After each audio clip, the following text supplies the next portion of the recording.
Well, it is Money Mondays here at KMIR6, and today we're talking about filing joint federal tax returns and Prop 8. And here to discuss that, along with new regulations regarding gay marriage, is KMIR6 contributor Sasha Meshkov with Integrated Wealth Management. Good morning, Sasha. Morning. How are you? Good morning. Good Thanks morning. for being here. My pleasure. Thank you. So what are these new regulations? Well, in June, the Supreme Court basically overturned some key provisions of the Defense of Marriage Act. And so there are numerous federal and state tax filing guidelines, and the IRS and Treasury, the end of August last month, issued new guidelines for the federal filing, and it applies only to legally married same-sex couples, which is only legal in about 13 states at the moment. It does not apply to registered domestic partners.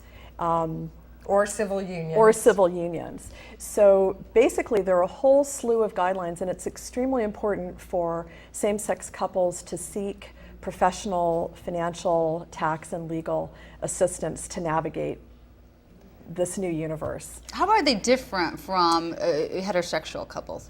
Well, the idea was to make the laws more aligned to heterosexual couples legislation.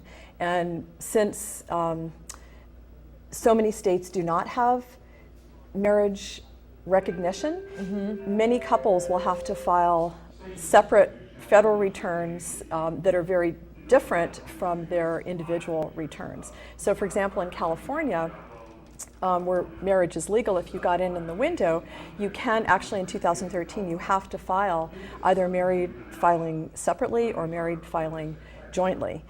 If you are not married, if you're a registered domestic partner, or you reside in a state where marriage is not recognized, then you cannot file as a couple. Okay, and for this year, none of this applies? For this year, all of this applies. Oh, really? Yes. It starts immediately? It starts this year. Okay. And there's a retroactive component if you're subject to the statute of limitations, so these rules can go back several years. And so that's why it's extremely complicated, and it's very important for each couple to seek specific advice.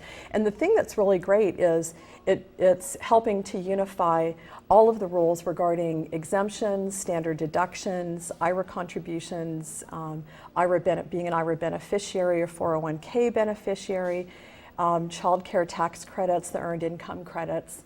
So there are many, many ramifications that will start to equalize the tax rules for same-sex couples as opposite-sex couples.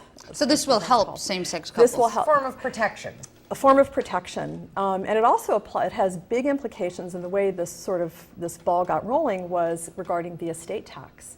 So that's really what the Supreme Court ruled on. So this impacts state tax, the estate tax, gift tax, and basically very complex tax planning benefits that married couples get that previously same-sex couples were not entitled to. I was going to say, this is quite complicated, and you said there's something going on this evening to Yes. break it down. What is that? Yes.